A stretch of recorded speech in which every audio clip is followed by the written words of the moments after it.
नमस्ते, माझ्या यूट्यूब चॅनलमध्ये मी तुमच्या सगळ्यांचं स्वागत करते. तर आज मी बनवते बघा ईद स्पेशल शीर कुर्मा.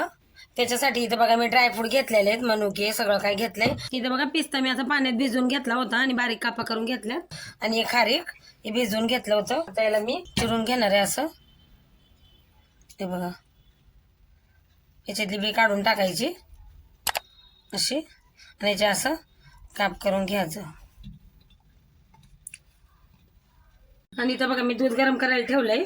आता याच्यात मी केसरच्या अशा काड्या टाकते की आपल्या केरला मस्त कलर येईल. आणि पण असं मिक्स करून घेते.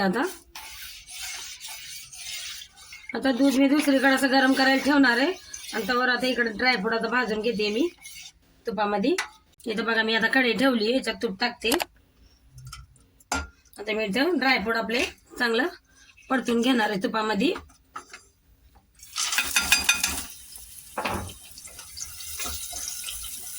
ड्रायफ्रूटाचं परतून घेऊ आपण. आता बघा हे मी चांगलं असं भाजून घेणार आहे हलकंसं आणि लगेच काढते. आता हे ड्रायफ्रूट झालेले आपले. आता इथं बघा मनुके घेतलेत मी. मनुके पण चांगले परतून घेणार आहे. हे बघा मनुके पण परतून घेतले, तर काढून घेते. हे बघा ड्रायफ्रूट भाजून घेतलेत मी सगळे. आता याच्यामध्ये मी थोडासा अजून तूप टाकते. आता हे शेवया पण आपल्याला भाजून घ्यायच्या चांगलं. हे बघा शेवया पण चांगल्या भाजून घेतल्यात मी. आता काढून घेते. हे बघा दूध पण असं मस्त कलर आलाय बघा. आता याच्यामध्ये मी हे जे खारीक होते पाण्यात भिजून घेतले होते टाकते. आणि दुधासंग आपल्याला उकळून घ्यायचं चांगलं. हे बघा इथे उकळून घेतले मी. आता ड्रायफ्रूट मी याच्यामध्ये टाकते, ते मिक्स करून घेते. याच्याबरोबरच बघा मी आता साखर पण टाकणार आहे. हे बघा साखर आपल्याला जसं गोड लागेल तसं घ्या आणि मिक्स करून घेते चांगलं. आता याला आपल्याला चांगलं शिजवून घ्यायचं आहे. हे बघा दूध मी चांगलं असं शिजवून घेतलंय बघा, किती मस्त कलर आलाय.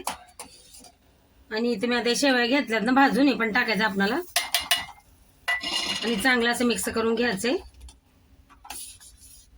हे बघा.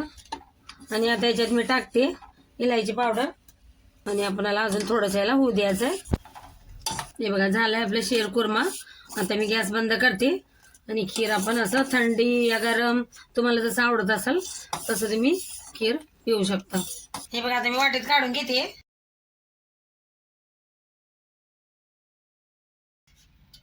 हे बघा वरनं आता मी थोडेसे याच्यावर ड्रायफ्रूट टाकणार आहे. व्हिडिओ आवडला तर एक लाईक जरूर करा.